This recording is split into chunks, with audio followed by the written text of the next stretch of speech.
Here is the rise and fall of Pet Simulator X. Before Pet Simulator X, there was a game called Pet Simulator 2, and it did really bad, and only had 4 updates. Nowadays, only Pet Simulator 2 only averages 20 to 40 players at all times.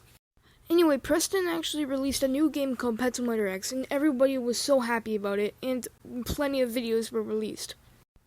On its release, it got over 100,000 players, which is almost a world record of the most players ever having in one game on a release. After a week of waiting, we finally got the Fantasy World, and it made everybody so happy, and it included enchanting. Fast forward 4 weeks after that, there's a new thing called Huges. Finally. The Huge Cat was finally released. It was a very good pet, and it was the best in the game. There's a problem with it where if you had it and without a pet, then it would just give you 100 trillion of each currency. But after that, the Tech World was finally released, which made dark matter pets, which made the pets 2 times stronger than what they were. After the Steampunk World, though, there was something a little off. They've been waiting for 2 months, and there was no updates. After 2 months, though, we finally got a brand new world. The last world in Tech World. The Portal.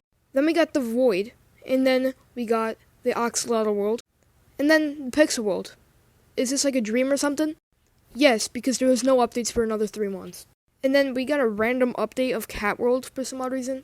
Then we got Limbo World, and then we got Doodle World, which everybody was freaking out about because of RBXG leaks keep on leaking stuff. And then now they are starting to update every single week for the next 7 months, which includes Kawaii World and also Dog World. But before Dog World, there was a update called Lucky World. Everyone got super excited because it was going to be a great update because you could get free Huges and stuff, but there was one problem: bi-weekly updates. That concludes the downfall of Pet Simulator X.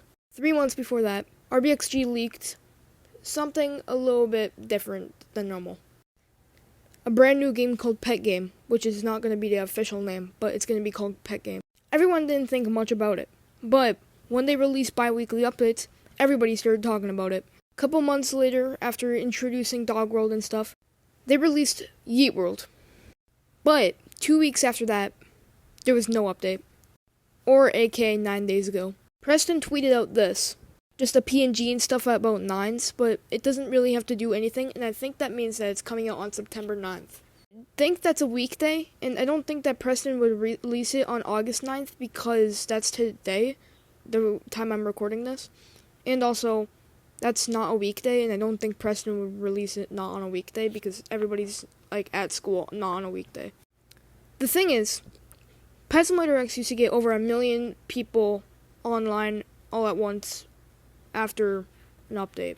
Now they only get to 100k-ish, or right now they're only at 30,000 players online right now, and that's the lowest it ever been. That's the end of the video. Goodbye, and make sure to subscribe.